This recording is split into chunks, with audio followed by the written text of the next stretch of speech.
새벽기도에 나오신 여러분들을 주님의 이름으로 환영합니다. 다 함께 샘물의 기도로 기도드리겠습니다. 마음 모아 샘물의 기도를 하나님께 드립니다. 먼저 우리의 믿음을 고백합니다. 시몬 베드로가 대답하여 이르되 주는 그리스도시요 살아계신 하나님의 아들이시니이다. 아멘. 가장 귀한 분을 선물해 주신 하나님, 내 평생에 가장 복된 일은 내가 예수님을 만난 것입니다. 그 예수님을 더욱 알아가고 사랑하는 2025년이 되게 하옵소서. 교회와 예배를 위해 기도합니다. 수고하고 무거운 짐진 자들아 다 내게로 오라. 내가 너희를 쉬게 하리라. 아멘. 참된 안식을 주시는 주님, 매주 예배를 통해 쉼과 회복을 경험하게 하옵소서. 온유하고 겸손하신 주님을 닮기 위해 마음과 정성을 다해 예배드리는 참된 예배자가 되게 하옵소서. 목장과 VIP를 위해 기도합니다. 이와 같이 이 작은 자 중에 하나라도 잃는 것은 하늘에 계신 너희 아버지의 뜻이 아니니라. 아멘. 잃어버린 영혼을 애타게 찾으시는 주님, 뜨거운 마음으로 VIP에게 다가가는 목장이 되게 하옵소서. 한 목장 한 영혼 세례 주기에 모든 목장이 참여하여 사람을 남기게 하옵소서. 다음 세대와 청년들을 위해 기도합니다. 하늘로부터 소리가 있어 말씀하시되 이는 내 사랑하는 아들이요 내 기뻐하는 자라 하시니라. 아멘. 우리를 자녀 삼아 주신 하나님, 다음 세대 자녀들이 하나님의 사랑받는 자녀임을 잊지 않게 하시고 존귀한 자녀답게 살아가게 하옵소서. 청년들이 나를 기뻐하시는 하나님 아버지로 인해 거친 세상 가운데서도 승리하게 하옵소서. 도움이 필요한 성도들을 위해 기도합니다. 예수께서 모든 도시와 마을에 두루 다니사 그들의 회당에서 가르치시며 천국 복음을 전파하시며 모든 병과 모든 약한 것을 고치시니라. 아멘. 약한 자를 긍휼히 여기시는 주님, 육신의 질병으로 고통받는 이들을 치유하여 주옵소서. 마음의 어려움으로 힘들어하는 영혼들을 위로해 주시고 경제적 고통으로 힘들어하는 이들에게 일용할 양식을 공급해 주옵소서. 나라와 선교를 위해 기도합니다. 그러므로 너희는 가서 모든 민족을 제자로 삼아 아버지와 아들과 성령의 이름으로 세례를 베풀고 아멘. 온 땅의 주인이신 하나님, 이 나라가 주님의 통치를 받는 정의와 평화의 나라가 되게 하옵소서. 수고하는 선교사님들을 통해 잃어버린 영혼들이 주님께로 돌아오게 하시고 모든 민족과 열방이 하나님을 예배하게 하옵소서. 우리와 늘 함께 하시는 예수님의 이름으로 기도드립니다. 아멘. 오늘 하나님께서 우리에게 주시는 말씀은 마태복음 13장 1절에서 23절 말씀입니다.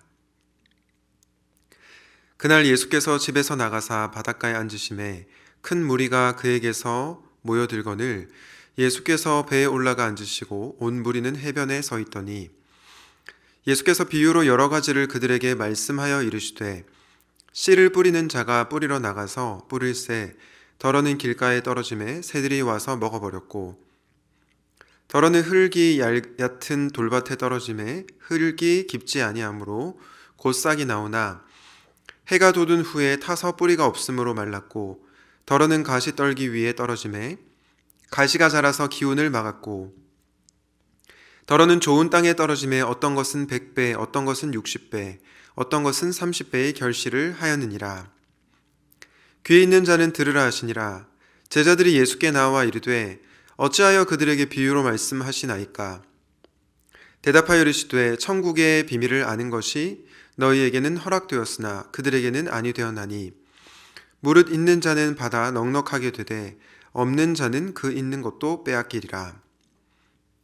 그러므로 내가 그들에게 비유로 말하는 것은 그들이 보아도 보지 못하며 들어도 듣지 못하며 깨닫지 못함이니라. 이사야의 예언이 그들에게 이루어졌으니 일렀으되 너희가 듣기는 들어도 깨닫지 못할 것이요 보기는 보아도 알지 못하리라. 이 백성들의 마음이 완악하여져서 그 귀는 듣기에 둔하고 눈은 감았으니 이는 눈으로 보고 귀로 듣고 마음으로 깨달아 돌이켜 내게 고침을 받을까 두려워함이라 하였느니라. 그러나 너희 눈은 봄으로 너희 귀는 들음으로 복이 있도다. 내가 진실로 너희에게 이르노니 많은 선지자와 의인이 너희가 보는 것들을 보고자 하여도 보지 못하였고 너희가 듣는 것들을 듣고자 하여도 듣지 못하였느니라. 그런즉 씨 뿌리는 비유를 들으라. 아무나 천국 말씀을 듣고 깨닫지 못할 때는 악한 자가 와서 그 마음에 뿌려진 것을 빼앗나니 이는 곧 길가에 뿌려진 자요 돌밭에 뿌려졌다는 것은 말씀을 듣고 즉시 기쁨으로 받되 그 속에 뿌리가 없어 잠시 견디다가 말씀으로 말미암아 환난이나 박해가 일어날 때에는 곧 넘어지는 자요. 가시떨기에 뿌려졌다는 것은 말씀을 들으나 세상의 염려와 재물의 유혹에 말씀이 막혀 결실하지 못하는 자요. 좋은 땅에 뿌려졌다는 것은 말씀을 듣고 깨닫는 자니 결실하여 어떤 것은 100배, 어떤 것은 60배, 어떤 것은 30배가 되느니라 하시더라. 아멘. 오늘은 못 알아듣는 제자에게도 라는 제목으로 말씀을 전하겠습니다. 여러분, 오늘 비유는 교회 생활을 조금은 하신 분들은 매우 익숙한 비유일 것입니다. 씨 뿌리는 자의 비유이죠. 그런데 많은 분들이 이 본문을 보면서 죄책감과 불안감에 빠질 때가 있는 것 같습니다. 왜냐하면 내가 좋은 땅 같지가 않거든요. 나는 악한 자가 와서 마음에 뿌려진 것을 빼앗기는 길가와 같고 잠시 기쁨으로 받지만 환난이 오면 넘어지는 돌밭과도 같으며 세상의 염려나 재물의 유혹 때문에 주님을 따르는 것에 실패하는 바로 가시떨기와 같다고 느끼기 때문이죠.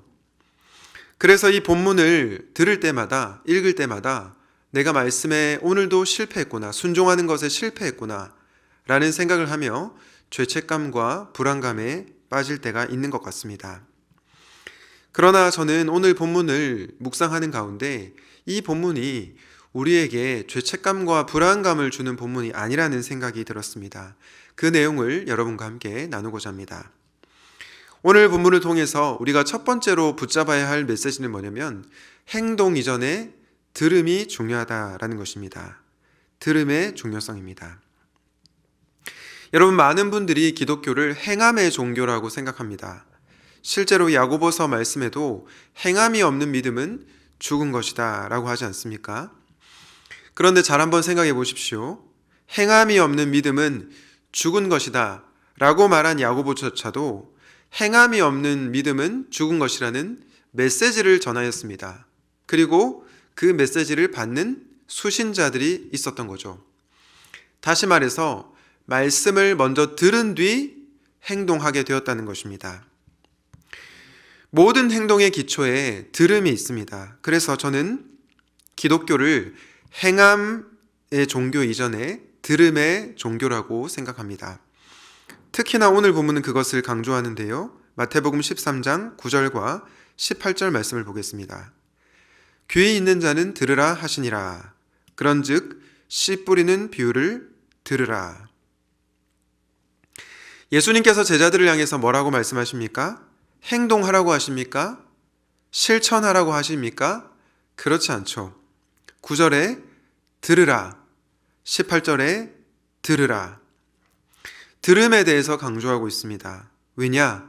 들어야 바른 행동을 할 수 있기 때문입니다. 그래서 오늘 본문은 이 들음에 대해서 강조하고 있습니다. 목장일기를 보면서 제가 확신하는 것이 있는데요. 그것이 뭐냐면 결국 저와 여러분을 변화시키는 것은 하나님의 말씀이라는 것입니다.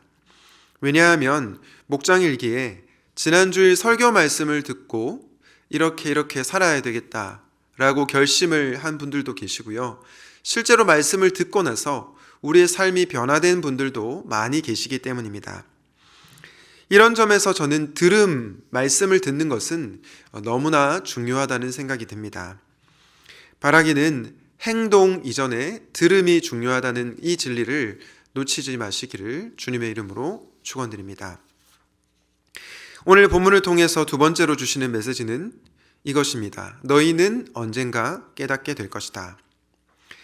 여러분, 마태복음 13장 10절과 11절을 다시 보겠습니다. 제자들이 예수께 나와 이르되 어찌하여 그들에게 비유로 말씀하시나이까? 대답하여 이르시되 천국의 비밀을 아는 것이 너희에게는 허락되었으나 그들에게는 아니 되었나니. 여러분, 예수님께서 제자들에게 어떻게 가르치고 계시죠? 비유로 가르치고 계십니다. 오늘 본문에 나오는 뿌려진 씨앗뿐만 아니라 계속해서 예수님은 비유로 제자들을 가르치셨습니다. 좋은 씨와 가라지 비유, 겨자씨와 누룩의 비유, 감추인 보화 비유, 이렇게 비유로 계속해서 예수님은 제자들을 가르치셨습니다. 어떤 분들은 아마 이렇게 생각할 것입니다. 예수님께서 일부러 꼬아서 가르치시는구나.